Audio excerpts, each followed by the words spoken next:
Доцент Семов, защо искате да уволните Бойко Борисов? Защото дойде на власт с лъжа и управлява с лъжа, зад която се крият безпросветност и корупция. Заради пълната му управленска безпомощност и 2-годишния провал.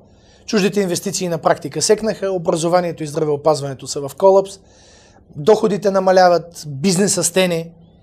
Обещаната борба с корупцията се изроди в полицейщина и произвол и в разправа с личните и политическите врагове.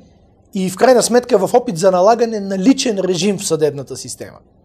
В същото време знаковите престъпници останаха недокоснати с пръст, а уличната престъпност е проблем за все повече хора. Вече трета година държавният бюджет е изтърбушен заради провала с приходите, които вместо в бюджета потъват в контрабандните канали, покровителствани, ако не пряко организирани от премиера и някои от министрите му. По същество ГЕРБ е групировка, а не политическа партия. Оставането на Борисов и ГЕРБ на власт би било пагубно за страната. Затова смятам за наложително на изборите през октомври България да бъде освободена от Бойко Борисов.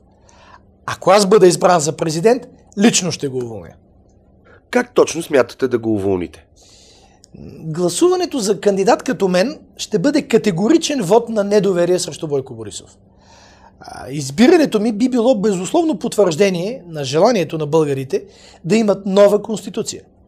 Още в първия ден, като президент, ще внеса в Народното събрание проекто закон за изменение на Конституцията, въз основа на който Народното събрание да се разпусне и да се проведат избори за Велико народно събрание.